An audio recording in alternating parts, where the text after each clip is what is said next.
আসসালামু আলাইকুম ওরহমতুল্লাহি ওয়াবারাকাতুহু। প্রিয় পরিণতি চ্যানেলের শ্রোতা বন্ধুরা, আশা করি আল্লাহ পাক রব্বুল আলামিনের অশেষ মেহেরবানিতে আপনারা সকলে ভালো আছেন। প্রিয় ভাই, প্রিয় বোন, দুনিয়া ক্ষণস্থায়ী, চিরদিন কেউ এখানে থাকেনি, যেতে হয়েছে।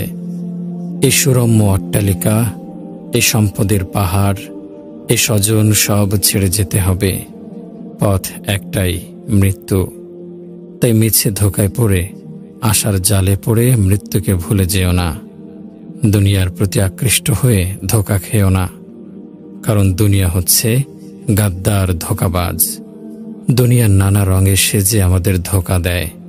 কত রঙিন আশা ভরসার জালে বেঁধে আমাদের পরকাল ধ্বংস করে। হায়, আজ সবার দৃষ্টি দুনিয়ার উপর নিবদ্ধ। দুনিয়া যেন এক সুন্দরী বধূ, আমরা সবাই তার প্রেমে আসক্ত হয়ে আছি। অথচ এই দুনিয়া কার সাথে বিশ্বাসঘাতকতা করেনি? দুনিয়া কাউকে চিরদিন রাখেনি, ছুঁড়ে ফেলেছে। কত না আশাবাদীকে নিরাশার যাতনা দিয়েছে। তাই বলি, হে লোক সকল, বাস্তবতাকে বুঝতে শেখো। সত্য হলো এটাই যে দুনিয়া এমন এক ধোঁকা, যার প্রেম ভালোবাসা আমাকে অপদস্থ করবে। আল্লাহ তাআলাই বলেছেন, দুনিয়ার মোহাব্বত থেকে বাঁচো। দুনিয়ার নতুন কিছু আছে কি যা পুরাতন হবে না? দুনিয়ার এমন কোনো রাজত্ব আছে যা ধ্বংস হবে না? এখানের সব প্রাচুর্য ধ্বংসপ্রাপ্ত হবে। আমার আপনার মৃত্যুর পর আমাদের সম্পদ হারিয়ে যাবে। আমার কি হবে তখন, যখন আমাকে কবরে একাকী রেখে আসবে? স্বজনরা দুদিন পর ভুলে যাবে। আমার সম্পদ আমার কি উপকারে আসবে? যে সন্তানদের সুখের জন্য দুনিয়ার জিন্দেগিটা সম্পদের পিছে শেষ করে এসেছি, এখন সে সম্পদের মালিক সন্তানরা।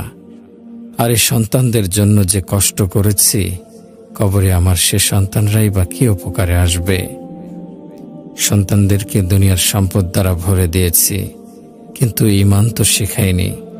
সন্তানদের যদি দিনদার বানাতে পারতাম, তাহলে মৃত্যুর পর আমার কবরে ফাতিহা পড়ত। সন্তানদের কারণে আমি সওয়াব পেতাম। যদি এ সম্পদের কিছু আল্লাহর রাস্তায় ব্যয় করতাম, তাহলে মৃত্যুর পরও আমার জন্য তা উপকারে আসত।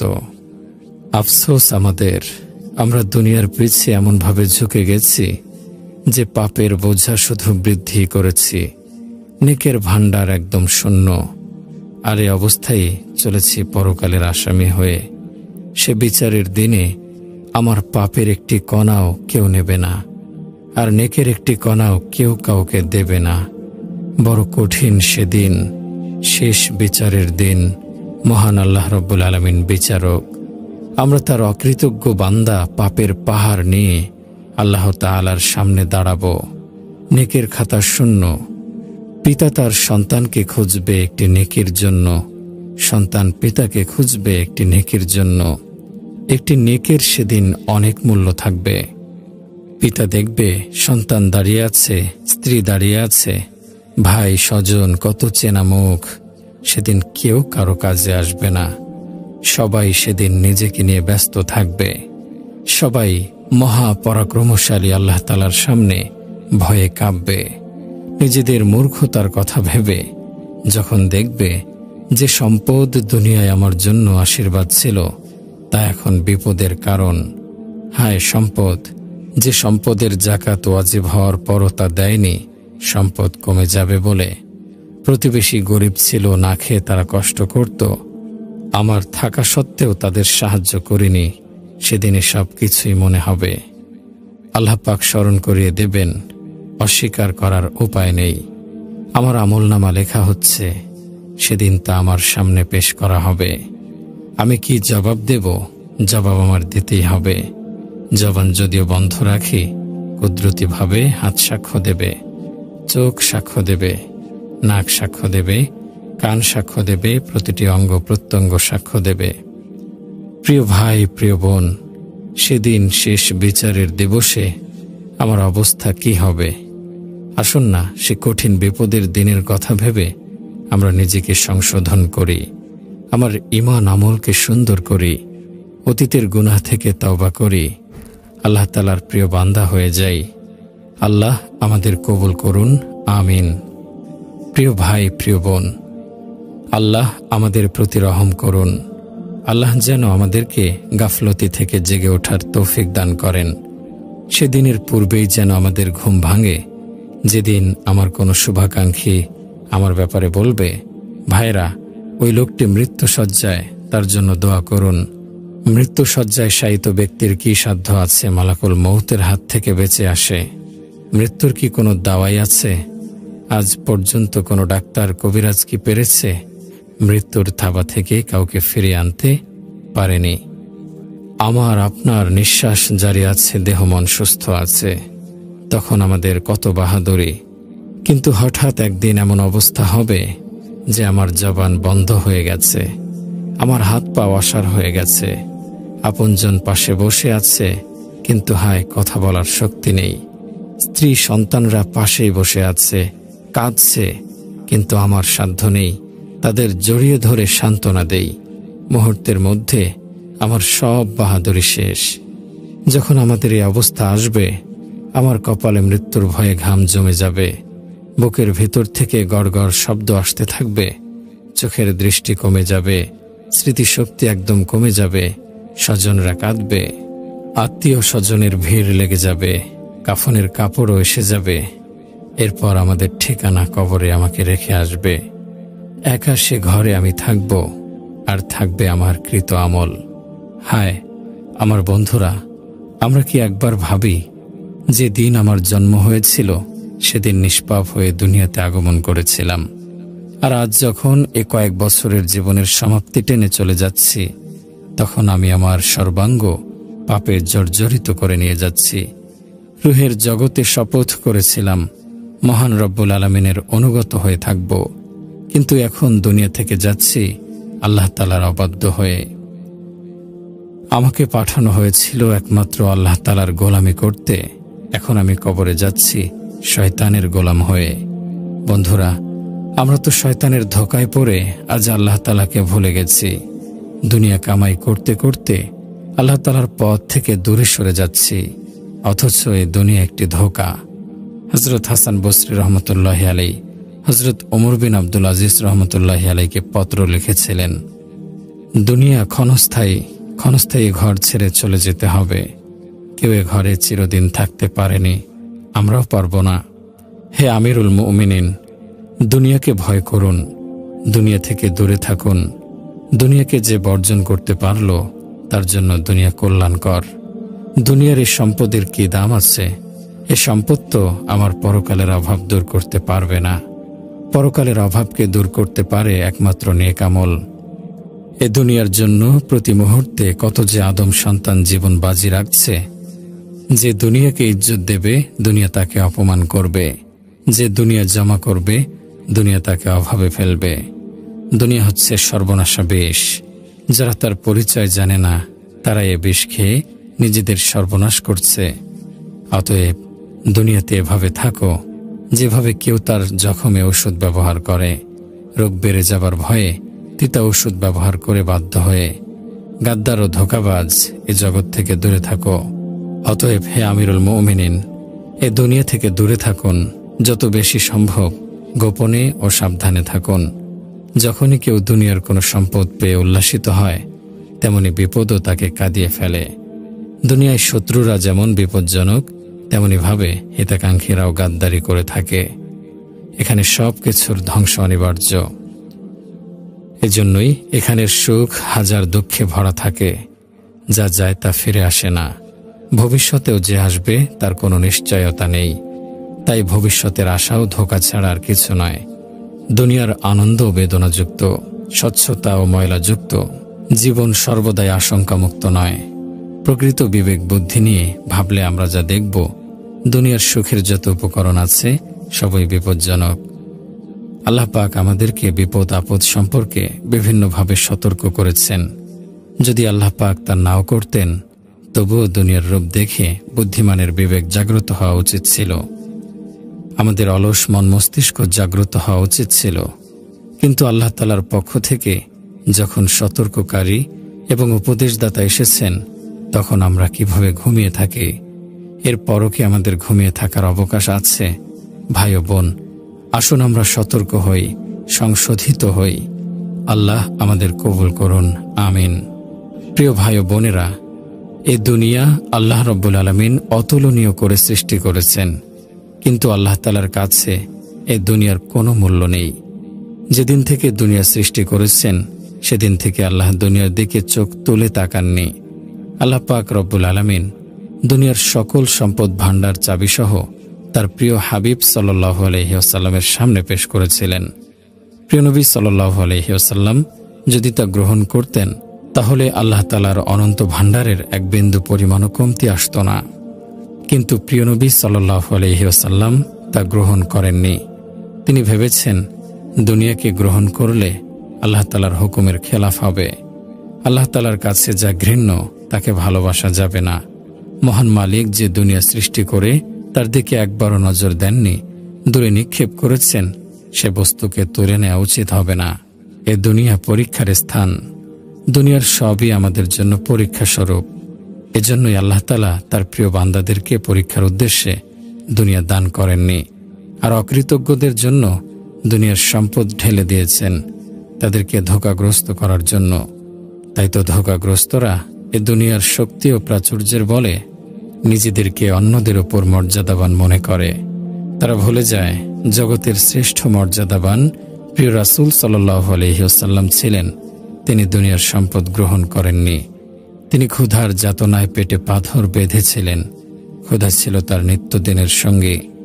ইমাম গাজ্জালী রহমতুল্লাহি আলাইহির কিতাবে আমি পেয়েছি রাসূল সাল্লাল্লাহু আলাইহি ওয়াসাল্লাম বলতেন, ক্ষুধা আমার তরকারি, আল্লাহ তাআলার ভয় আমার বৈশিষ্ট্য, পশম আমার পোশাক, চন্দ্র আমার প্রদীপ, পাঁচ যুগল আমার সাওয়ারি, আর আমি শূন্য হাতে রাত্রি যাপন করব। নিঃস্ব অবস্থায় আমার সকাল হবে, অথচ পৃথিবীতে আমার চেয়ে ধনী আর কেউ নেই। ইমাম গাজ্জালী রহমতুল্লাহি আলাইহি লেখেন, আল্লাহ তাআলা যখন হযরত মূসা আলাইহিস সালাম ও হযরত হারুন আলাইহিস সালামকে ফিরআউনের কাছে পাঠিয়েছিলেন, তখন তাদেরকে বলেছিলেন, ফিরআউনের জাগতিক প্রভাব প্রতিপত্তি যেন তোমাদেরকে ভীত না করে। তার ভাগ্য তো আমার হাতে, সে আমার হুকুম ছাড়া কিছুই করতে পারবে না। তার ভোগবিলাসের উপকরণ দেখেও যেন তোমরা বিস্মিত হইও না, কারণ তা হলো অহংকারীদের সৌন্দর্যের ক্ষণস্থায়ী উপকরণ মাত্র, ক্ষণস্থায়ী দুনিয়ার সুখভোগের সামান। তোমরা যদি তা চাও তাহলে আমি তোমাদেরকে এমনভাবে দুনিয়ার সুখ সৌন্দর্যের অধিকারী করে দেব যা দেখলে ফেরাউনও তোমাদের শক্তির সামনে নিজেকে শক্তিহীন মনে করবে। কিন্তু আমি তোমাদেরকে এ থেকে ফিরে আসতে বলি, দুনিয়াকে তোমাদের থেকে দূরে রাখতে চাই। আমি আমার প্রিয়দের সাথে এরকম ব্যবহারই করি।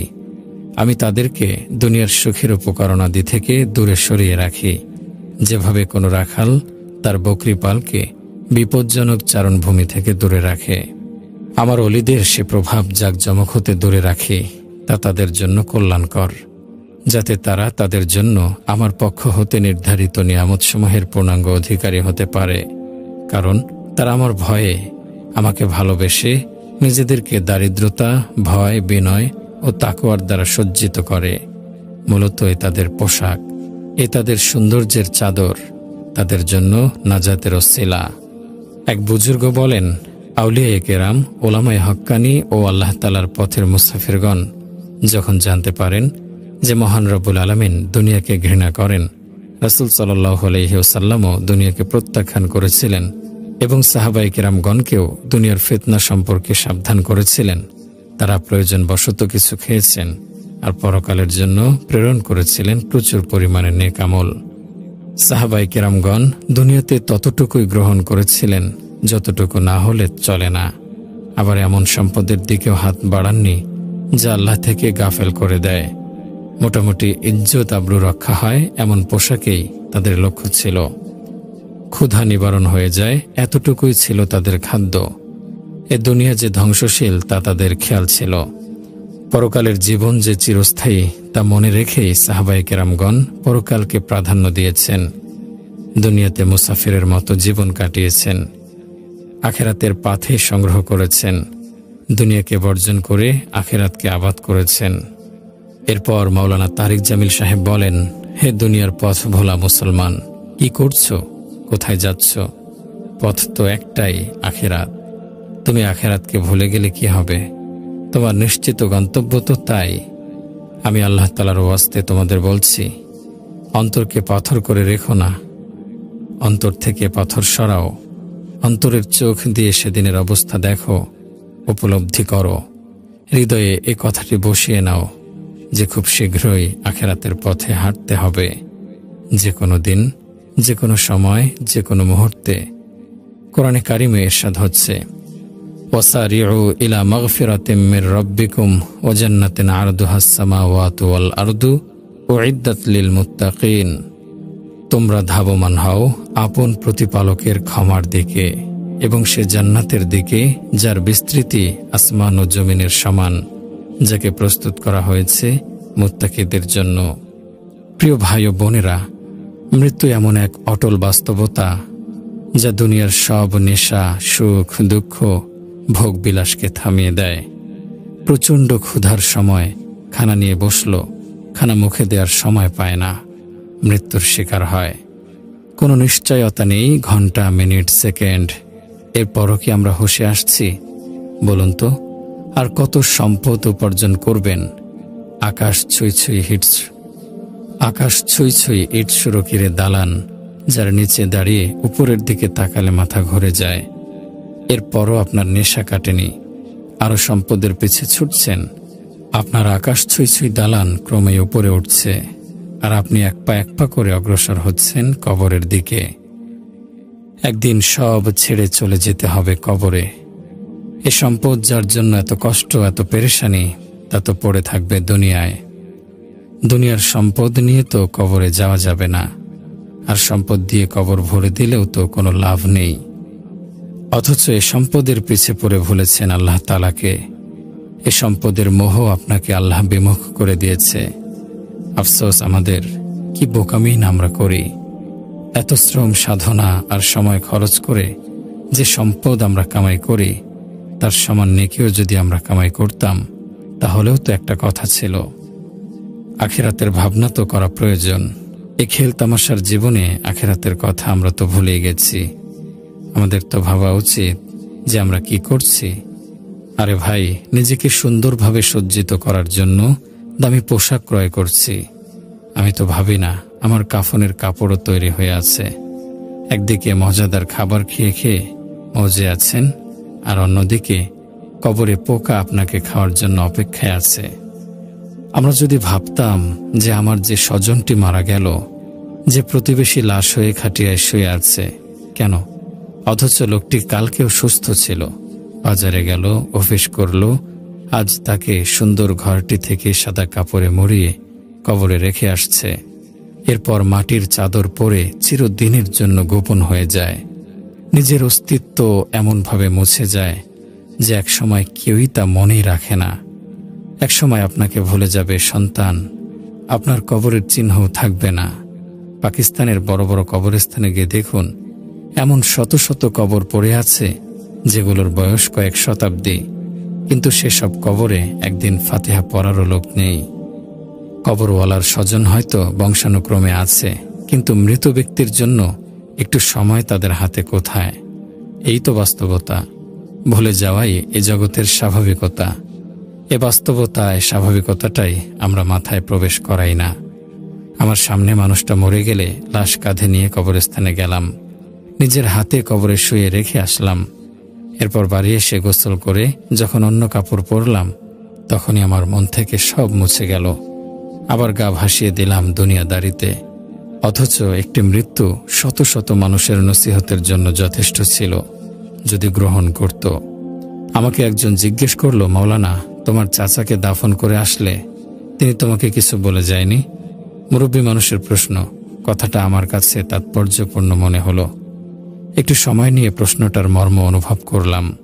এরপর বললাম, হে চাচা, আমার মরহুম চাচা আমাকে, আপনাকে, সকলকেই বলে গেছেন যে হে দুনিয়াদার গাফেলগণ, দুনিয়া থাকার জায়গা নয়। যত চেষ্টাই করো, এটা অল্প দিনের আবাস। একদিন তোমাকেও এ খাটিয়ায় চড়ে কবরে দাফন হতে হবে। তাই সাবধান, আমাকে দেখে শিক্ষা নাও, আর পুঁজি ছাড়া কবরে এসো না। হযরত আবু উমামা বাহিলি রাদিয়াল্লাহু আনহু বর্ণনা করেন যে সালাবাহ ইবনে হাতেব নামক এক ব্যক্তি রাসূলুল্লাহ সাল্লাল্লাহু আলাইহি ওয়াসাল্লামের খিদমতে হাজির হয়ে আবেদন করল, হে আল্লাহ তাআলার রাসূল, আপনি আল্লাহ তাআলার কাছে আমার জন্য দোয়া করুন যাতে আমি ধনী হয়ে যাই।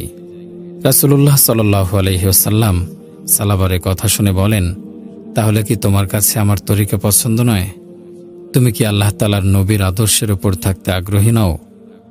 এরপর রাসূলুল্লাহ সাল্লাল্লাহু আলাইহি ওয়াসাল্লাম বলেন, শোনো হে সালাবা, সে পবিত্র সত্তার কসম যার আয়ত্তাধীন আমার জীবন, যদি আমি ইচ্ছা করতাম তাহলে পাহাড়সমূহ সোনার পায়ে পরিণত হয়ে আমার সাথে সাথে ঘুরত, কিন্তু এমন ধনী হওয়া পছন্দনীয় নয়। এরপর সালাবাহ বলল, যে পবিত্র সত্তা আপনাকে সত্য নবী বানিয়ে পাঠিয়েছেন তার কসম, যদি আপনি দোয়া করেন এবং আল্লাহ তাআলা আমাকে ধন সম্পদ দান করেন, তাহলে অবশ্যই আমি প্রত্যেক হকদারকে তার হক ও প্রাপ্য পৌঁছে দেব এবং আরও অন্যান্য নেক কাজও করব। এরপর রাসূলুল্লাহ সাল্লাল্লাহু আলাইহি ওয়াসাল্লাম দোয়া করেন, আয় আল্লাহ, সালাবাকে সম্পদ দান করুন। রাসূলুল্লাহ সাল্লাল্লাহু আলাইহি ওয়াসাল্লাম এই দোয়াটুকুই করেন। এরপর থেকে সালাবার সম্পদের ব্যাপক বৃদ্ধি শুরু হয়। অল্প কয়েকদিনের মধ্যে তার ভেড়া, বকরি, উট এমনভাবে বৃদ্ধি পেল যে মদিনায় তার বসবাসের স্থানটি সংকীর্ণ হয়ে যায়। তখন সে মদিনার বাইরে একটি বড় জায়গা নিয়ে বসবাস করতে থাকে। সালাবাহ এখানে আসার পর থেকে শুধু জোহর ও আসর এই 2 ওয়াক্ত নামাজ মদিনায় এসে রাসূলুল্লাহ সাল্লাল্লাহু আলাইহি ওয়াসাল্লামের সাথে জামাতে আদায় করত, আর বাকি নামাজগুলো তার বাসস্থানেই পড়ে নিত। একসময় তার ছাগল ভেড়ার পাল আরও বৃদ্ধি পেল, যার ফলে সে জায়গাটিতেও তার জন্য সংকুলন হয় না।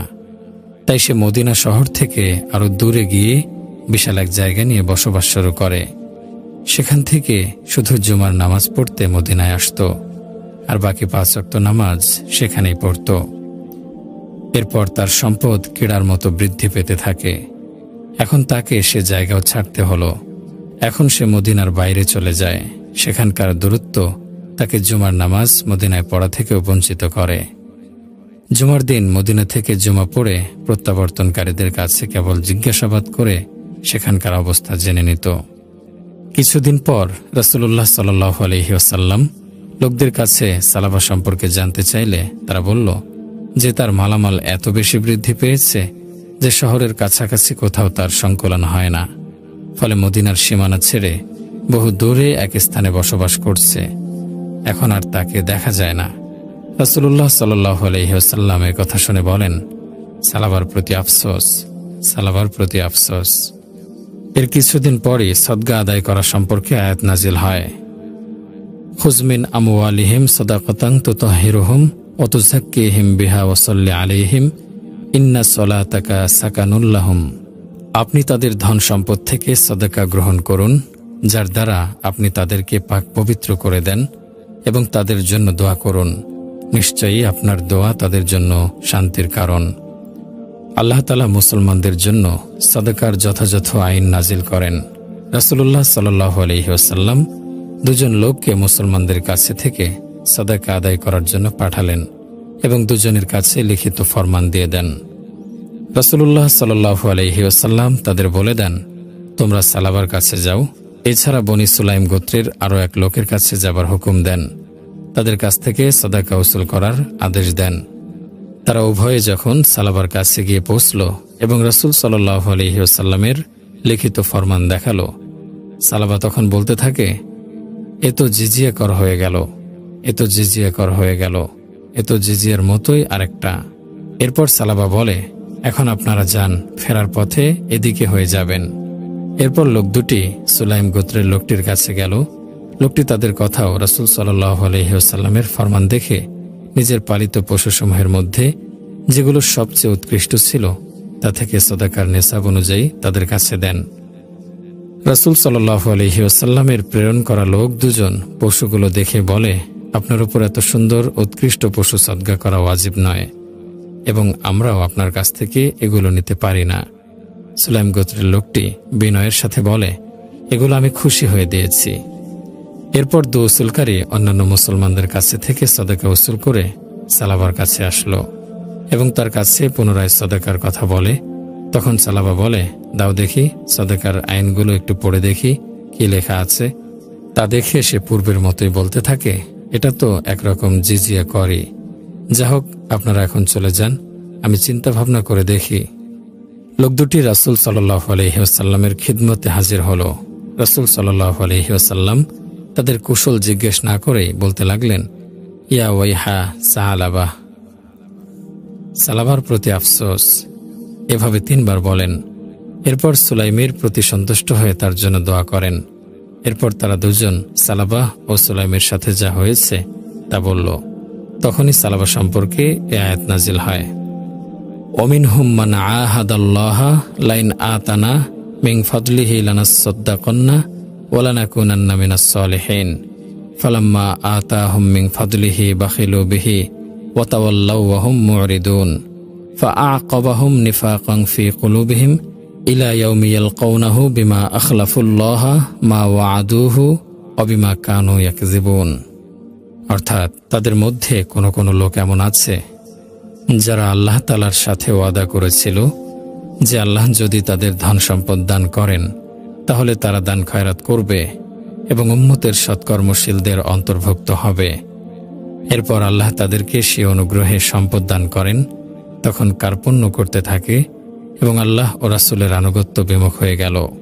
তারপর এরই পরিণতিতে তাদের অন্তরে মুনাফিকি স্থান করে নিল, সেদিন পর্যন্ত যেদিন তারা তার সাথে গিয়ে মিলবে। তাই এজন্য যে তারা আল্লাহ তাআলার সাথে কৃত ওয়াদা লঙ্ঘন করেছে এবং এজন্য যে তারা মিথ্যা কথা বলতো। এই আয়াত যখন নাজিল হয় তখন সালাবার কতিপয় আত্মীয় স্বজন সে মজলিসে উপস্থিত ছিল। তাদের মধ্য হতে একজন সঙ্গে সঙ্গে সালাবার কাছে গিয়ে সংবাদ দিল। সালাবাকে ভৎসনা করে বলে, তোমার সম্পর্কে কোরআনের আয়াত নাজিল হয়ে গেছে। এ কথা শুনে সালাবা উদ্বিগ্ন হয়ে গেল এবং তৎক্ষণাৎ রাসূল সাল্লাল্লাহু আলাইহি ওয়াসাল্লামের দরবারে উপস্থিত হয়ে আবেদন করল, ইয়া রাসূলুল্লাহ সাল্লাল্লাহু আলাইহি ওয়াসাল্লাম, আমার সদকা গ্রহণ করুন। রাসূল সাল্লাল্লাহু আলাইহি ওয়াসাল্লাম বলেন, আল্লাহ তাআলা আমাকে তোমার সদকা কবুল করতে নিষেধ করেছেন। সালাবা এই কথা শুনে নিজের মাথায় নিজে মাটি নিক্ষেপ করতে থাকে। এরপর রাসূল সাল্লাল্লাহু আলাইহি ওয়াসাল্লাম বলেন, এটা তো তোমার নিজেরই কর্মফল। আমি তোমাকে হুকুম করেছিলাম, তুমি তা পালন করনি। এখন তোমার সাদাকা কবুল হতে পারে না। তার কিছুদিন পর রাসূল সাল্লাল্লাহু আলাইহি ওয়াসাল্লামের ওফাত হয়ে যায়। হযরত আবু বকর রাদিয়াল্লাহু আনহু খলিফা হলেন। সালাবা হযরত আবু বকর রাদিয়াল্লাহু আনহুর কাছে এলো, আবেদন করল সাদাকা গ্রহণ করার জন্য। সিদ্দিক আকবর রাদিয়াল্লাহু আনহু বলেন, আল্লাহ তাআলার রাসূল সাল্লাল্লাহু আলাইহি ওয়াসাল্লাম স্বয়ং যেটা কবুল করেননি তা আমি কিভাবে কবুল করব। হযরত আবু বকর রাদিয়াল্লাহু আনহুর ওফাতের পর দ্বিতীয় খলিফা হযরত ওমর রাদিয়াল্লাহু আনহুর খিদমতে সালাবা তার সাদাকা গ্রহণ করার আর্জি পেশ করল। ওমর রাদিয়াল্লাহু আনহু হযরত আবু বকর রাদিয়াল্লাহু আনহুর মতোই উত্তর দেন। এরপর হযরত ওসমান রাদিয়াল্লাহু আনহুর খেলাফতকালে সে একই আবেদন করে। ওসমান রাদিয়াল্লাহু আনহু তার সাদাকা গ্রহণ করতে অস্বীকার করেন। হযরত ওসমান রাদিয়াল্লাহু আনহুর খেলাফতকালেই তার মৃত্যু হয়। এ হলো দুনিয়ার সম্পদের অপকারিতা। দুনিয়ার সম্পদ মানুষকে আল্লাহ বিমুখ করে দেয়, গাফেল করে দেয়। সম্পদের পিছে ছুটতে ছুটতে দিন ভুলে যায়, নামাজ রোজা ভুলে যায়। সম্পদের যে ইবাদত সেটি হলো যাকাত। সম্পদওয়ালারা তাও দিতে চায় না যদি সম্পদ কমে যায়। আরে ভাই, সম্পদ তো আপনার নয়, আপনাকে আল্লাহ পাক তা দিয়েছেন, এটার মালিক আল্লাহ। আল্লাহ যদি ইচ্ছা করেন মুহূর্তে সম্পদ আপনার কাছ থেকে কেড়ে নিতে পারেন। এ দুনিয়ার কত সম্পদওয়ালাকে দেখেছি কয়েকদিনের ব্যবধানে পথের ফকির হয়ে যেতে। সম্পদ তো গেছেই, এখন ঋণের বোঝা মাথায় নিয়ে পাগলের মতো ঘুরছে। ভাই, এসবই আল্লাহ তাআলার নিয়ামতের নাশকরির কারণে হয়। আল্লাহ তাআলার দেয়া জান, আল্লাহ তাআলার দেয়া মাল আল্লাহ তাআলার পথে ব্যবহার করতে হবে, তাহলেই তো আমরা বরকতময় জীবনের সন্ধান পাব। আল্লাহ আমাদের কবুল করুন, আমিন। ফালিয়াহযারিল্লাযীনা ইউখালিফুনা আন আমরিহি আন তুসিবাহুম ফিতনাতুন আও ইউসিবাহুম আযাবুন আলীম। যারা আল্লাহ তাআলার হুকুম অমান্য করে তাদের ভয় হওয়া উচিত যে কখন তাদের উপর কোন বিপদ এসে পড়ে বা তাদের উপর কোন যন্ত্রণাময় আযাব নাজিল হয়। প্রিয় ভাই ও বোনেরা, আমরা যখন আল্লাহ তাআলার অবাধ্যতা ও গুনাহের কাজে লিপ্ত হই, তখন যদি আমাদের অন্তরে আল্লাহ তাআলার ভয় থাকে, তাহলে গুনাহ থেকে বেঁচে থাকা সহজ। মহান রব্বুল আলামিনের অবাধ্যতা থেকে বাঁচার জন্য সবচেয়ে কার্যকরী বিষয় হল আল্লাহ তাআলার আযাবের কথা স্মরণ রাখা, আল্লাহ তাআলার অসন্তুষ্টি ও তার পাকড়াওয়ের কথা মনে রাখা। একবার রাসূল আকরাম সাল্লাল্লাহু আলাইহি ওয়াসাল্লাম একজন মুমূর্ষু যুবকের কাছে তাশরিফ নিয়ে যান। যুবকটি তখন মৃত্যুর খুব কাছাকাছি ছিল। রাসূলুল্লাহ সাল্লাল্লাহু আলাইহি ওয়াসাল্লাম যুবকটিকে জিজ্ঞেস করেন, এ মুহূর্তে তোমার অনুভূতি কেমন? যুবকটি বলে, ইয়া রাসূলুল্লাহ সাল্লাল্লাহু আলাইহি ওয়াসাল্লাম, আমার মনে আশার সঞ্চার হয়, আবার গুনাহের কারণে ভয় অনুভব করি। এরপর রাসূল সাল্লাল্লাহু আলাইহি ওয়াসাল্লাম বলেন, এরূপ অবস্থা কোনো বান্দার অন্তরে উদয় হলে আল্লাহ পাক তাকে অবশ্যই আশানুরূপ ফল দান করবেন এবং যে বিষয় থেকে সে ভয় করত তা থেকে তাকে মুক্তি দেবেন। আল্লাহ তাআলার নবী হযরত ঈসা আলাইহিস সালাম বলেছেন, জান্নাতের আকাঙ্ক্ষা এবং জাহান্নামের ভয় মানুষকে ধৈর্য ধারণ, দুনিয়াবী আরামায়েশ থেকে বিরত রাখে, প্রবৃত্তির বিরোধিতা এবং পাপাচার পরিহারে অভ্যস্ত করে তোলে। সাইয়েদানা হযরত হাসান রাদিয়াল্লাহু আনহু বলেন, তোমাদের পূর্বে যেসব মহান ব্যক্তিগণ দুনিয়া থেকে প্রস্থান করেছেন, তারা সমস্ত জীবন অসংখ্য কঙ্কর পরিমাণ স্বর্ণ আল্লাহ তাআলার রাস্তায় দান করে। ও গুনাহের ভয়ে তটস্থ থাকতেন। পরকালে কি হবে তার চিন্তায় অস্থির থাকতেন। প্রিয় নবী হযরত মুহাম্মদ সাল্লাল্লাহু আলাইহি ওয়াসাল্লাম ইরশাদ করেন, আমি যা শুনতে পাই তোমরা কি তা শুনতে পাও? আমি শুনছি আকাশমণ্ডলী কড়কড় আওয়াজ করছে। সে পবিত্র সত্তার কসম, যার কুদরতি হাতে আমার জীবন। আসমানে 4 আঙ্গুল পরিমাণ জায়গাও এমন নেই যেখানে কোনো ফেরেশতা মহান আল্লাহ তাআলার সামনে সিজদা অথবা দাঁড়ানো অথবা রুকু অবস্থায় মগ্ন না আছে। আমি যা জানি যদি তোমরা তা জানতে, তাহলে অবশ্যই তোমরা অধিক পরিমাণে কাঁদতে এবং হাসি তামাশা করতে না। আর তোমরা জনপদ ছেড়ে পাহাড় পর্বতে চলে যেতে, সেখানে তোমরা আল্লাহ তাআলার ভয়াবহ আযাব গজব থেকে পানাহ চাইতে। তো ভাই, আমরা কেউ বলতে পারি না, বলা সম্ভবও না, পরকালে আল্লাহ তাআলার সামনে আমরা দোষী সাব্যস্ত হব না নির্দোষ। হযরত ওমর ফারুক রাদিয়াল্লাহু আনহু যখন ঘাতকের তরবারির আঘাতে মৃত্যু সজ্জায়, তখন তিনি স্বীয় পুত্রকে বলেন, ওহে, আমার মাথাটিকে মাটির সাথে মিশিয়ে রাখো, জানি না আখিরাতে আমার কি পরিণতি হবে। সেদিন যদি আল্লাহ তাআলা আমাকে রহম না করেন, তাহলে আমার কোনো উপায় নেই। একথা শুনে হযরত আব্দুল্লাহ ইবনে আব্বাস রাদিয়াল্লাহু আনহু তাকে বলেন, হে আমিরুল মুমিনিন, আপনি ভীত সন্ত্রস্ত হচ্ছেন কেন? আপনি একজন মহান বিজেতা। আল্লাহ তাআলা আপনার দ্বারা প্রচুর এলাকা মুসলমানদের হাতে এনে দিয়েছে, বহু শহর আপনার দ্বারা আবাদ করিয়েছেন। এছাড়াও ইসলাম ও মুসলমানদের আরও অনেক উপকার আপনার দ্বারা সাধিত হয়েছে। এরপর হযরত ওমর রাদিয়াল্লাহু আনহু বলেন, আমি শুধু নাজাতটুকু পেতে চাই, কোনো অপরাধে যেন ধরা না পড়ি। ইমাম হযরত জাইনুল আবেদিন রহমতুল্লাহি আলাইহি যখন ওযু শেষ করে দাঁড়াতেন, তখন থরথর করে কাঁপতে থাকতেন। এর কারণ জিজ্ঞেস করা হলে তিনি বলতেন, তোমরা কি জানো না আমি কত বড় মহান সত্তার দরবারে দণ্ডায়মান হব এবং তার কাছে একান্তে আবেদন করব, মাফ চাব।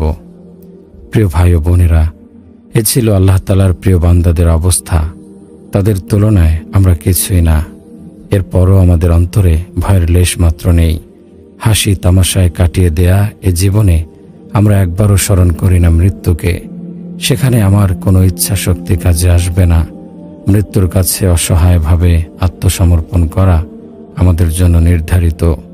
হারিয়ে যাব মাটির গভীরে, শরীরের হাড়গুলো বিচ্ছিন্ন হয়ে খসে পড়বে। কবরের গরম হাড়গুলোকে মোমের মতো গলিয়ে দেবে। সুতরাং সাবধান, মৃত্যু আসবেই। মৃত্যু থেকে আমরা গাফেল হলে কি হবে? মৃত্যু তো আমাদের ভোলে না।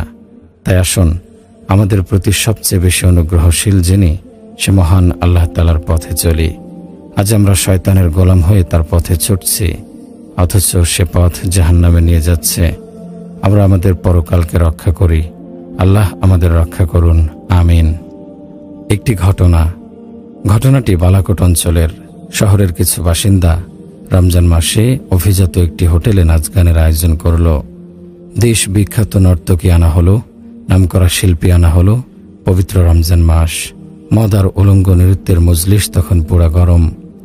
এ আল্লাহ তাআলার বান্দাদের না পবিত্র রমজান মাসের কথা স্মরণ আছে, না নিজেরা রোজা রেখেছে, তাদের মনে আসেনি এ রমজান মাস মাগফিরাতের, রহমতের ও নাজাতের মাস।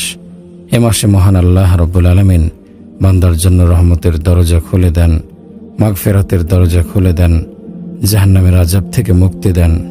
অথচ এই মানুষগুলো উল্টো আল্লাহ রব্বুল আলামিনের ক্রোধকে ডেকে আনলো। মজলিস চলছে, নর্তকী নাচছে, শিল্পী গান গাইছে, পেয়ালার পর পেয়ালা মদ শূন্য হয়ে যাচ্ছে। ভাবখানা এমন যে জীবন আর কদিনের ফুর্তি করে নাও। আল্লাহ রব্বুল আলামিনের ক্রোধকে তারা ডেকে আনলো। আল্লাহ তাআলা জমিনকে আদেশ দেন, জমিন কেঁপে উঠল। এক পাহাড়ের সাথে আর এক পাহাড়ের টক্কর, শুরু হয়ে যায় আল্লাহ তাআলার গজব। সে 5 তারকা হোটেলটি ভূমিকম্পের এক ঝাটকায় সমুদ্রে গিয়ে পড়ল। কিছুক্ষণ পূর্বেও যেখানে শত শত প্রাণের স্পন্দন ছিল, আনন্দ ফুর্তিতে মাতাল ছিল, কয়েক মুহূর্তের ব্যবধানে তা অসতর্ক বান্দাদের জন্য শিক্ষার এক উপকরণ হয়ে রইল। এরপরও যদি আমরা সাবধান না হই, নিজেদের নিয়ন্ত্রণ না করি, তাহলে আমরা আল্লাহ তাআলা রহমানুর রহিমের নামের সাথে তিনি যে জব্বার কাহার তা জানা হয়ে যাবে। উম্মুল মুমিনিন হযরত আয়েশা রাদিয়াল্লাহু আনহাকে ভূমিকম্প বা সুনামি সম্পর্কে জিজ্ঞেস করা হলে তিনি বলেন, ঈমানদার মুসলমানদের জন্য এটা হলো শিক্ষা, আর কাফেরদের জন্য এটা হলো আযাব। মানুষের অবাধ্যতা সীমা ছাড়িয়ে গেলে আল্লাহ তাআলার ক্রোধ ভূমিকম্প ঘূর্ণিঝড় হয়ে আমাদের উপর পড়ে। আল্লাহ তাআলা আমাদেরকে মাফ করুন, আমিন। আমাদের জন্য রাসূলুল্লাহ সাল্লাল্লাহু আলাইহি ওয়াসাল্লামের কান্না।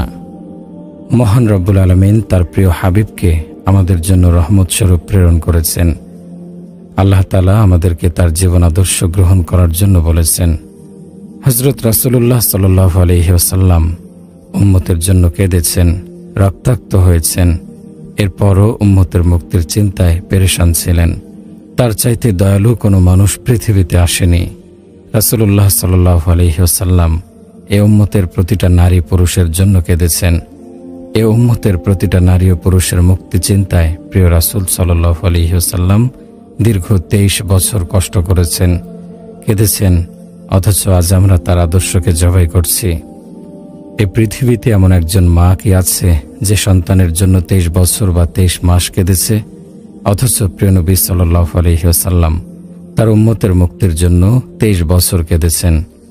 আমরা তার উম্মত, কি মর্যাদা দিলাম আমরা সে মহান দয়ালু মানুষটির পবিত্র চোখের পানির?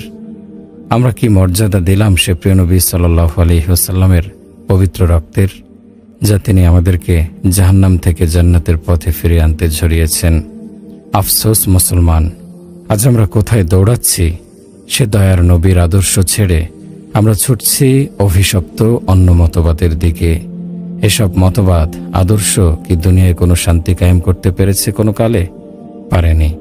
এসব নাপাক মতবাদ শুধু তৈরি করেছে বিভেদ আর হিংসা ও ধ্বংসের তুফান। আমার কষ্ট হয় যখন দেখি মুসলমানের সন্তানরা কার্ল মার্কস, মাও সেতুং আর লেনিনের নামে স্লোগান তুলে মহান আল্লাহ ও তার রাসূল সাল্লাল্লাহু আলাইহি ওয়াসাল্লামকে গালি দেয়, মসজিদ মাদ্রাসার বিরুদ্ধে, দ্বীনের বিরুদ্ধে ষড়যন্ত্র করে। অথচ এই ছেলেগুলোই সে ছোট্টবেলায় যখন মক্তবে যেত, আলিফ বা তা পড়ত, পিতামাতা কত খুশি হতো। সন্তানটি পবিত্র কোরআনের প্রথম সবক নিত, তখন ধার্মিক পিতার কি আনন্দ, বাজার থেকে মিষ্টি এনে সবাইকে খাওয়াতো। অথচ সে সন্তানই আজ কাফেরদের চক্রান্তে পড়ে পবিত্র কোরআন শরীফকে অস্বীকার করছে, হারিয়ে ফেলছে নিজেদের স্বকীয়তা। এ কারণেই আজ মুসলমানরা পৃথিবীর বুকে অপমানিত ও লাঞ্ছিত। যতদিন মুসলমানরা প্রিয় রাসূল সাল্লাল্লাহু আলাইহি ওয়াসাল্লামের আদর্শকে মনে প্রাণে গ্রহণ করেছিল, বিশ্ব ছিল তাদের পদানত। অর্ধ পৃথিবীরও বেশি অঞ্চল ছিল তাদের হাতের মুঠোয়। আজ পৃথিবীর মুসলমানরা যখন নবীর আদর্শকে ভুলে গেল, দাওয়াত ভুলে গেল, দুনিয়ার মোহে পড়ে নিজেদেরকে কাফিরদের রঙে রঙিন করল, তখন থেকেই শুরু হলো পতন। আমাদের দুর্বলতার সুযোগে ইংরেজ বেনিয়ারা 200 বছর আমাদের রক্ত চুষে গেল। আমাদের তাহজিব তামাদ্দুনকে, শিক্ষা ব্যবস্থাকে ছিন্ন ভিন্ন করে দিয়ে গেল। সে দুর্ভোগ আমাদের এখনো কুড়ে কুড়ে খাচ্ছে। বিশ্বের মুসলমানরা আজ দিশেহারা, হাহুতাশ করছে, মুক্তির পথ খুঁজছে। আরে ভাই, মুক্তি তো রয়েছে আমাদের চোখের সামনেই, পথ তো একটাই, তা হলো মুহাম্মদ সাল্লাল্লাহু আলাইহি ওয়াসাল্লামের আদর্শ অনুসরণ অনুকরণ। যে পথে আমরা ফিরে পাবো হারানো সম্মান, ফিরে পাবো শান্তি ও মুক্তির পথ। তা কিভাবে করতে হবে তিনি তা নিজে করে দেখিয়ে দিয়েছেন। দাওয়াতের মাধ্যমে বাধা এসেছে, হামলা হয়েছে, ধৈর্য ধরেছেন কয়েক বছর। নির্যাতনের চরম মুহূর্তে আল্লাহ তাআলার নির্দেশে প্রতিরোধের জন্য তরবারিও ধরতে হয়েছিল। দিন প্রচারে বাধা আসবেই। আমরা মনে করি দিন ইসলাম খুব সহজেই কায়েম হয়ে যাবে।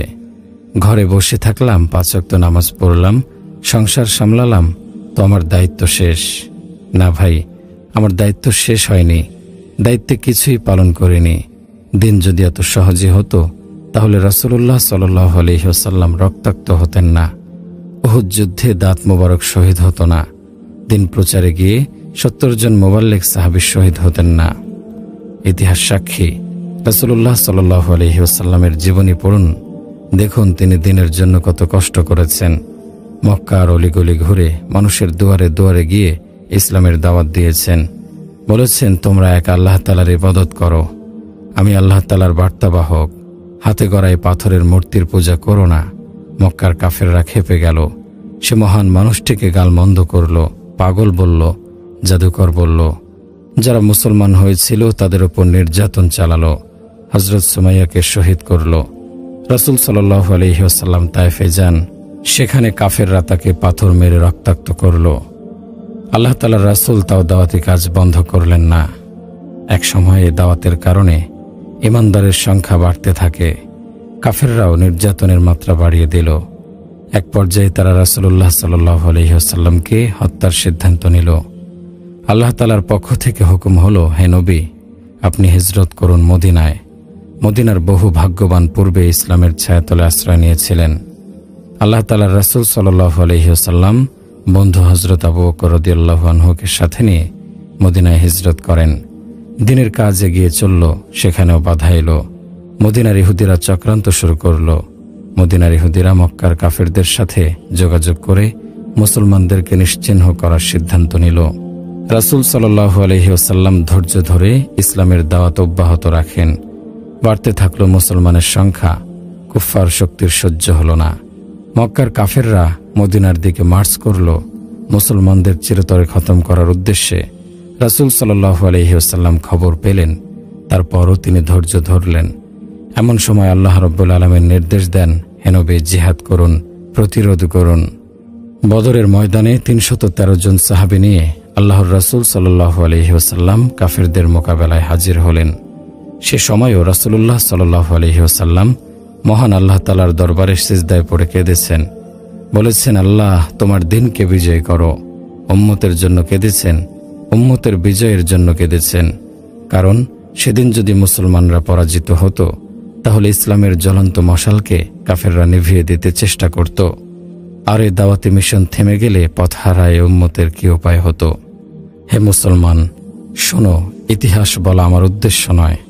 আমার উদ্দেশ্য হলো এই কথা বোঝানো যে উম্মতের মুক্তির জন্য প্রিয় নবী সাল্লাল্লাহু আলাইহি ওয়াসাল্লাম কত ত্যাগ স্বীকার করেছেন, আমাদের জন্য কেঁদেছেন, অথচ আমরা তার অকৃতজ্ঞ উম্মত। আমরা তার পবিত্র চোখের পানির অমর্যাদা করছি, তার পবিত্র রক্তের অমর্যাদা করছি। হে মুসলমান, আমি বলি 1500 বছর পূর্বের মদিনার দিকে তাকিয়ে দেখো। তিনি এমন এক মহান মানুষ যার জন্য সারা পৃথিবী কোরবান। সে মহান বার্তাবাহক মুহাম্মদুর রাসূলুল্লাহ সাল্লাল্লাহু আলাইহি ওয়াসাল্লাম। পৃথিবীর যেখানেই পা রাখেন সেখানেই শান্তির সুবাতাস বইতে থাকে। তিনি তার পবিত্র মাথা যেখানে রাখেন সেখানেই সমুদ্রের তলদেশ পর্যন্ত ফুলবাগানে রূপান্তরিত হয়। যিনি মাটির পৃথিবীতে জান্নাত জাহান্নাম দেখতে পান, আল্লাহ তাআলার প্রিয়তম দোস্ত, যার মর্যাদার দ্যুতি সমগ্র জগৎ থেকে শুরু করে প্রথম আসমান, দ্বিতীয় আসমান, তৃতীয়, চতুর্থ, পঞ্চম, ষষ্ঠ থেকে সপ্তম আকাশ, এরপর সিদরাতুল মুনতাহা, এরপর আরশে মুআল্লা। এখানে শেষ নয় তার মঞ্জিল। তার পথ তো সে পর্যন্ত যেখানে 70,000 নূরের পর্দা উন্মোচিত হয়ে ধীরে ধীরে মহান রব্বুল আলামিনের সাথে সাক্ষাৎ। প্রিয় ভাই, প্রিয় বোন, এত মহান যার মর্যাদা, তিনি প্রিয় নবী সাল্লাল্লাহু আলাইহি ওয়াসাল্লাম আপনার আমার জন্য মদিনায় বসে কেঁদেছেন। তিনি আমাদের জন্য এতই কাঁদতেন যে তার চোখের জলে দাঁড়িয়ে ভিজে যেত বক্ষ মোবারক। তিনি আরাফায় কেঁদেছেন, মিনায় কেঁদেছেন, বাইতুল্লায় কেঁদেছেন। মধ্যরাতে তার কান্নায় জোশ উঠে যেত আরশে আজিমেও। কেঁদে কেঁদে তিনি বলতেন, হে আল্লাহ। হযরত ইব্রাহিম আলাইহিস সালাম বলতেন, মাফ করে দাও। ঈসা আলাইহিস সালাম বলেছিলেন, মাফ করে দাও। হে আল্লাহ, আমিও বলছি, উম্মতি উম্মতি, আমার উম্মতকে ক্ষমা করে দাও, আমার উম্মতকে ক্ষমা করে দাও। এই কথা বলে তিনি এমনভাবে কাঁদতেন, হযরত জিবরাইল আলাইহিস সালাম ছুটে আসতেন, বলতেন, আল্লাহ তাআলা জিজ্ঞেস করেছেন, হে নবী, আপনার কি হয়েছে? রাসূল সাল্লাল্লাহু আলাইহি ওয়াসাল্লাম বলেন, আমার গুনাহগার উম্মতের ভাবনা আমাকে কাঁদাচ্ছে। জবাবে আল্লাহ পাক বলতেন, কাঁদতে হবে না আপনাকে, আমি আপনার উম্মতের ব্যাপারে খুশি করে দেব। রাসূলুল্লাহ সাল্লাল্লাহু আলাইহি ওয়াসাল্লামের আদর্শ থেকে আমরা সরে গেছি। প্রিয় ভাই ও বোনেরা, আসুন আমরা একটু ভেবে দেখি আমরা কি করছি। যিনি আমাদের মুক্তির জন্য এত কেঁদেছেন, এতটা পেরেশান ছিলেন, এতটা ভেবেছেন, তার আদর্শকে ভুলে গেছি। আমাদের অন্তর যদি মরে গিয়ে না থাকে, আমাদের অন্তর যদি পাথর না হয়ে থাকে, আমরা যদি বিবেকবান হয়ে থাকি, তাহলে অন্তর অবশ্যই বলবে আমরা যা করছি সবই ভুল। আজ আমরা যা করছি মুসলমান হিসেবে তা আমাদের জীবনের লক্ষ্য হতে পারে না। এই যে আমরা আমাদের জীবন ধারণ পদ্ধতিতে বিজাতীয় কালচার লালন করছি, ইসলামী শরীয়তের সাথে এর কি কোনো সম্পর্ক আছে? এই যে বিয়ে শাদীতে গায়ে হলুদের নামে হিন্দুয়ানি সংস্কৃতি পালন করছি, মেহেদি উৎসবের নামে উলঙ্গপনা করছি, জন্মদিন পালনের নামে হাজার হাজার টাকার অপচয় করছি, মৃত্যুবার্ষিকীর নামে ওরস করছি, মাজারের নামে শিরক করছি, কবরে আগরবাতি মোমবাতি জ্বালিয়ে যা করছি তা তো পরিষ্কার শিরক। আজ তো দেখা যায় মাজারগুলোতে নারী পুরুষ বেপর্দা হয়ে গান বাজনা করছে, সিজদা করছে, মাজারের নামে মানত করছে। এসব শিরক আজ দেদারসে পালন হচ্ছে। সরল প্রাণ মুসলমানেরা এসব ভণ্ডদের খপ্পরে পড়ে ঈমান আমল সব বরবাদ করছে। সাবধান মুসলমান। রাসূলুল্লাহ সাল্লাল্লাহু আলাইহি ওয়াসাল্লাম লানত করেছেন, যে ব্যক্তি কবরে বাতি জ্বালায়, কবর জিয়ারতকারী মহিলাকে, মাজারে সিজদাকারীকে। আপনারা এসব করে রাসূলুল্লাহ সাল্লাল্লাহু আলাইহি ওয়াসাল্লামের লানতের মধ্যে পড়বেন না। আল্লাহ তাআলার সাথে শিরক করে নিজেকে অভিশপ্ত বানাবেন না। নিজের ঈমান আমলকে হেফাজত করুন। সেদিনের কথা ভাবুন যেদিন আপনাকে মহান আল্লাহ তাআলার সামনে দাঁড়াতে হবে, জবাব দিতে হবে প্রতিটা কাজের, প্রতিটা সেকেন্ডের জবাব দিতেই হবে। কি জবাব দেব? জীবনে কত পাপ করেছি, শিরক করেছি, আল্লাহ তাআলার কাছে না চেয়েছি মৃত আত্মার কাছে, আল্লাহ রাব্বুল আলামিনকে সিজদা না করে করেছি মৃত পীরকে। আজ কিছু কিছু অতি উৎসাহী মানুষ মাজার কবরকে ইবাদতের স্থান বানিয়ে নিয়েছে।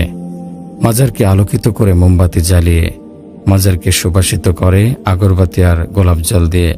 হায় মূর্খ, অন্যের কবরে বাতি না জ্বালিয়ে নিজের কবরের চিন্তা করো। চিন্তা করে দেখো নিজের কবরকে আলোকিত করার মতো আমল তোমার কামাই হয়েছে কিনা, নিজের কবর সুবাসিত করার রসদ তোমার অর্জন হয়েছে কিনা। যদি না হয়ে থাকে তাহলে কি লাভ অন্যের কবরে মোমবাতি জ্বালিয়ে আলোকিত করে? সে কঠিন হাসরের দিনে তোমার কৃতকর্মের জবাব তোমাকেই দিতে হবে। নিজের আমল যদি শূন্য থাকে তাহলে পীর সেদিন তোমাকে কোনো উপকারী করতে পারবে না। অথচ এই পীর তোমাকে টেনে নিয়ে গেছে শিরকের পথে। সেদিন তোমার আমল তোমাকে বাঁচাবে, কেউ তোমাকে রক্ষা করতে আসবে না। সেদিন সবাই নিজেকে নিয়ে পেরেশান থাকবে। সেখানে সবাই একাকী হবে। মা সন্তানকে ভুলে যাবে, স্বামী স্ত্রীকে চিনবে না, সন্তানরা সঙ্গ ছেড়ে দেবে, বন্ধুরাও মুখ ফিরিয়ে নেবে। সকলেই ভাববে নিজের কথা। হাত কথা বলবে, হে আল্লাহ, আমি এই হাত দ্বারা অন্যায় করেছিলাম। পা বলবে, আমি তোমার অবাধ্য হয়েছিলাম। পেট কথা বলবে, প্রতিটা অঙ্গ প্রত্যঙ্গ আমার বিরুদ্ধে সাক্ষ্য দেবে। অপরাধী সেদিন এ বলে আক্ষেপ করবে, ইয়াওয়াদ্দুল মুজরিমু লাউ ইয়াফতাদি মিন আযাবি ইয়াউমিইযিন বিবানিহি। অপরাধী সেদিন শাস্তির বদলে দিতে চাইবে তার সন্তান সন্ততিকে। অসাহিবাতিহি ওয়া আখিহি ওয়া ফাসিলাতিহি আল্লাতী তুবি। তার স্ত্রী ও ভ্রাতাকে, তার জ্ঞাতি গোষ্ঠী যারা তাকে আশ্রয় দিত। অমাং ফিল আরদি জামিআ, এবং পৃথিবীর সকলকে। অপরাধীরা সেদিন বলবে, পৃথিবীর সকল মানুষকে জাহান্নামে নিয়ে হলেও আমাকে বাঁচাও আল্লাহ। কিন্তু আল্লাহ তাআলা পরিষ্কার জবাব, কাল্লা, না, কখনো না। প্রিয় ভাই ও বোনেরা, আমাদের লক্ষ্য তো হওয়া উচিত আল্লাহ তাআলার সন্তুষ্টি, আল্লাহ তাআলার অপছন্দের পথ পরিহার করে প্রিয় রাসূল সাল্লাল্লাহু আলাইহি ওয়াসাল্লাম যেভাবে বলেছেন সেভাবে জীবনকে সাজানো। আল্লাহ ও তার রাসূলের অসন্তুষ্টিতে ভরা যে জীবন, তা কোনো জীবনই না। এমন জীবনের কোনো মূল্য নেই। মরে গেলাম তো আমার আর কোনো উপায় থাকলো না।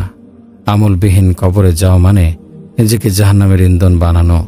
তাই সকলের উচিত পরকালের পুঁজি সংগ্রহ করে কবরে যাওয়া। মহান রব্বুল আলামিন পরম দয়ালু, তিনি বান্দার সবকিছুই জানেন। তার কাছে আত্মসমর্পণ করে নিজেকে পরকালের জন্য প্রস্তুত করাই আমাদের মূল কাজ। আর রাসূলুল্লাহ সাল্লাল্লাহু আলাইহি ওয়াসাল্লামের সাথে আমাদের সম্পর্ক জোড়া লাগানোরও তো এখনই সময়।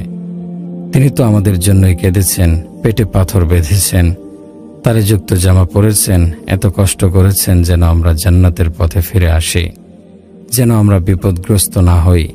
সুতরাং আসুন আমরা নিজেকে তার আদর্শে গড়ে তুলি, তাহলে আমরা পাব সুন্দর সুশৃঙ্খল সমাজ, সুন্দর দেশ। আল্লাহ তাআলা আমাদের সবাইকে সঠিক বুঝ দান করুন, আমিন। সাহাবায়ে কিরামগণের ত্যাগ।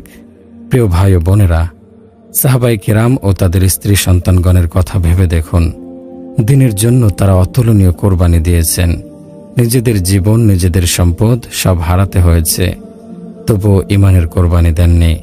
তারা আমাদেরকে জানিয়ে দিয়ে গেছেন যে মুসলমান দুনিয়াতে সম্পদ কামাই করতে করতে কবরে যাবার জন্য আসেনি। মুসলমানের লক্ষ্য হল কালেমার বাণী পৃথিবীব্যাপী ছড়িয়ে দেয়া, কালেমার পতাকা উঁচু করা। সে সময়ের মায়েরা ছেলেদেরকে জিহাদে প্রেরণ করতেন আর বলতেন, যাও আল্লাহ তাআলার পথে নিজেকে কোরবান করে দাও। স্ত্রী স্বামীকে বলতো, যাও আল্লাহ তাআলার পথে নিজের জীবনকে কোরবান করে দাও। সে যুগের মহিলারা তাদের কোমল হৃদয়খানাকে পাথর বানিয়ে নিয়েছিলেন। আল্লাহ তাআলার দ্বীনের জন্য যে কোনো কোরবানি দিতে তারা তৈরি থাকত। সে যুগের মহিয়সী নারীরা যদি কোমল হৃদয়কে পাথর না বানাতো, তাহলে আজ দুনিয়াতে কালেমা পড়ার মতো কেউ থাকতো না। তাদেরও তো বাসনা ছিল নয়নের মণি প্রিয় সন্তানটি তাদের চোখের সামনে থাকবে। স্ত্রীরও কামনা ছিল তার সুখ দুঃখের সাথী হয়ে প্রাণপ্রিয় স্বামী তাদের ছেড়ে কোথাও না যাক। কিন্তু তারা সব চাওয়া পাওয়াকে তুচ্ছ করে আল্লাহ তাআলার সন্তুষ্টিকে প্রাধান্য দিয়েছেন। বুকে পাথর চাপা দিয়ে মা বলেছেন, যাও বাছা ধন। স্ত্রী বলেছে, যাও আমার মাথার তাজ। আল্লাহ তাআলার দ্বীনের জন্য নিজেকে কোরবান করে দাও। আমরা তোমাদের বিয়োগ ব্যথা সহ্য করতে পারব, আমরা ধৈর্য ধারণ করব। হযরত উম্মে ফজলের কথা চিন্তা করুন। তিনি হযরত আব্বাস রাদিয়াল্লাহু আনহু এর স্ত্রী। তাদের 10 পুত্র ছিল, সবাই আল্লাহ তাআলার পথে শহীদ হয়েছেন। ফজল ইবনে আব্বাস রাদিয়াল্লাহু আনহু শামে বর্তমান সিরিয়ায় শহীদ হয়েছেন। ওবায়দুল্লাহ ইবনে আব্বাস রাদিয়াল্লাহু আনহু ইয়েমেনে শহীদ হয়েছেন। আব্দুর রহমান ইবনে আব্বাস রাদিয়াল্লাহু আনহু আফ্রিকায় শহীদ হয়েছেন। কাদাম ইবনে আব্বাস রাদিয়াল্লাহু আনহু সমরকান্দে শহীদ হয়েছেন। কাসির ইবনে আব্বাস রাদিয়াল্লাহু আনহু ইয়ানবুতে শহীদ হয়েছেন। কোনো সন্তানই মায়ের চোখের সামনে মৃত্যুবরণ করেনি। তাদের এক একজনের কবর এক এক স্থানে। সে যুগের মহিলারা যদি এ যুগের মহিলাদের মতো হতেন, তাহলে আজ এ জগতে আল্লাহ তাআলার নাম উচ্চারণ করার মতো কেউ থাকতো না। সে যুগের মায়েরাও যদি বলতেন, আমাদের ছেলেরা ব্যবসায়ী হবে, স্ত্রীরা যদি বলতেন, আমাদের স্বামীকে আমরা চোখের আড়াল হতে দেব না, তাহলে আজ দুনিয়াতে ইসলাম থাকতো না, ইসলাম আমাদের পর্যন্ত পৌঁছতো না। তারা আল্লাহ তাআলার দ্বীনকে সমস্ত দুনিয়াতে ছড়িয়ে দিতে সীমাহীন দুঃখ কষ্ট বরণ করে নিয়েছিলেন। ক্ষুধায় কষ্ট করেছেন। তাদের ঘর শূন্য ছিল, তাদের ঘরে খাওয়ার মতো কোনো রুটি ছিল না। দিনের পর দিন না খেয়ে থাকতেন। এরপরও ঈমানের দাবি পূরণ করতে পিছপা হননি। তাদের কাছে ঈমান ছিল সবার আগে। তারা তাদের অন্তরে চেতনাকে ধারণ করেছিলেন যে আমাদের আর কোনো কাজ নেই, আমাদের কাজ হলো আল্লাহ তাআলার দ্বীনকে দুনিয়াতে ছড়িয়ে দেয়া। আমাদের জীবন মরণ আল্লাহ তাআলার দ্বীনের উপর।